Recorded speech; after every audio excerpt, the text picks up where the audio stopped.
दोस्तों नमस्कार, मैं सत्यनारायण सिंह अपने YouTube channel SN Singh classes में आप सभी का हार्दिक स्वागत एवं अभिनंदन करता हूं। साथियों, कक्षा 11 NCERT हिंदी के अंतर्गत आज हम बितान पुस्तक से आपके लिए पाठ लेकर आए हैं। भारतीय गायिकाओं में बेजोड़ लता मंगेशकर, जिसे कुमार गंधर्व जी ने लिखा है। आज हम इस पाठ की व्याख्या करेंगे सरल शब्दों में। तो इसके पहले अगर आपने मेरा ये चैनल सब्सक्राइब नहीं किया है तो कर लीजिए, ताकि इस तरह के वीडियो के नोटिफिकेशन आपको समय समय पर मिलते रहें। बात करें इस पाठ के लेखक कुमार गंधर्व की, तो कुमार गंधर्व भारतीय शास्त्रीय संगीत के क्षेत्र में एक जाना पहचाना नाम है। इनके संगीत की मुख्य विशेषता यह है कि यह मालवा के लोक धुनों और हिंदुस्तानी शास्त्रीय संगीत का सुंदर सामंजस्य प्रस्तुत करते हैं, जिसका अद्भुत नमूना कबीर के पदों का इनके द्वारा गायन है। इन्होंने लोगों में रचे बसे लुप्त प्राय पदों का संग्रह कर और उन्हें स्वरों में बांधकर अंतर्राष्ट्रीय पहचान दी है। इन्हें विभिन्न सम्मानों से सम्मानित किया गया है। इस पाठ में लेखक ने स्वर कोकिला लता मंगेशकर की गायकी पर बेबाक टिप्पणी की है। यह रचना शास्त्रीय संगीत और फिल्मी संगीत को एक धरातल पर लाकर खड़ा करने का साहस है। यह एक ऐसी परख है जो न शास्त्रीय है और न ही सुगम, ये सिर्फ और सिर्फ संगीत है। लेखक याद करते हैं कि एक बार जब वह बीमार थे तो उन्होंने रेडियो लगाया था। तभी अचानक उनके कानों से एक अद्वितीय स्वर टकराया। उस स्वर में एक ऐसा जादू था, एक ऐसा सम्मोहन था कि वे उस स्वर को पूरी तन्मयता से, पूरे ध्यान से सुनने लगे। और जब गाना समाप्त हुआ तो गायिका का नाम बताया गया, लता मंगेशकर।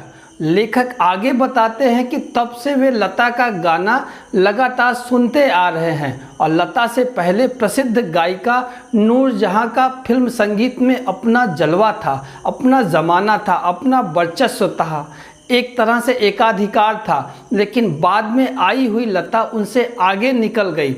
कला के क्षेत्र में इस तरह के चमत्कार भी कभी कभार देखने को मिल जाते हैं। जैसे ख्याति प्राप्त सितार वादक विलायत खां अपने पिता की तुलना में बहुत आगे निकल गए थे। लेखक का स्पष्ट मानना है कि भारतीय गायिकाओं में लता के मुकाबले कोई दूसरी गायिका नहीं हुई, और लेखक की ये बात पूरी तरह से सच है। लेखक के अनुसार फिल्म संगीत यानी चित्रपट संगीत के कारण ही लोगों को मधुर स्वर की समझ हुई है, और यह भी कहा जा सकता है कि सामान्य मनुष्य में संगीत की रुचि पैदा करने में लता जी का बहुत महत्वपूर्ण योगदान है। लेखक ने यह भी कहा कि एक सामान्य श्रोता को जब शास्त्रीय संगीत के गाने में और लता के गाने में चुनाव करने को बोला जाए तो वह निश्चित रूप से लता के गाने को ही पसंद करेगा। इसका कारण यह है कि लता के गाने में गानपन का होना, और गानपन से मतलब है गाने की मिठास,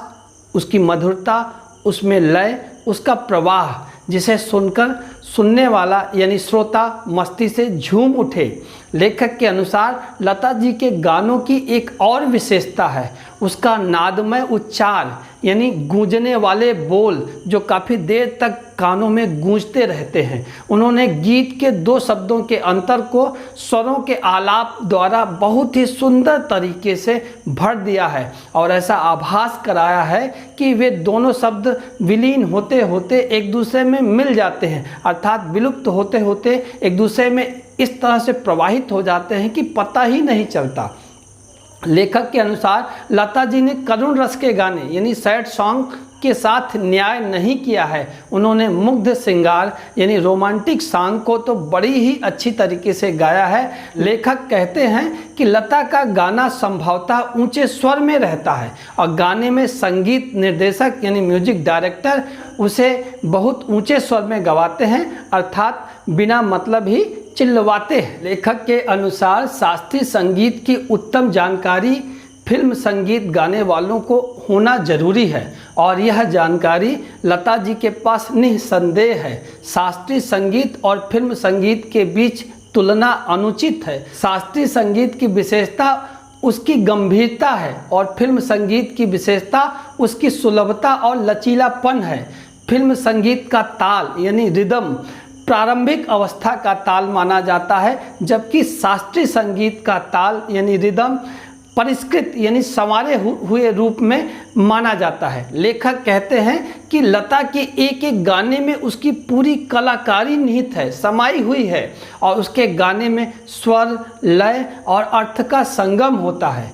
फिल्म संगीत और शास्त्रीय संगीत दोनों में ही गाने की सारी शक्ति उसकी रंजकता अर्थात उसकी दिल को लुभाने वाली क्षमता पर निर्भर करती है। लेखक आगे कहते हैं कि संगीत के क्षेत्र में लता का स्थान खानदानी गायकों के समान ही अव्वल है। यह बात सच है कि शास्त्रीय गायक बड़े ही आत्मसंतुष्ट मिजाज के होते हैं और संगीत के क्षेत्र में उनकी अलग हुक्मशाही यानी अलग शासन स्थापित है। शास्त्र शुद्धता के कर्मकांड को उन्होंने आवश्यकता से अधिक महत्व दे रखा है, लेकिन फिल्म संगीत के द्वारा लोगों की अभिजात संगीत यानी कुलीन वर्ग के संगीत से जान पहचान अब होने लगी है।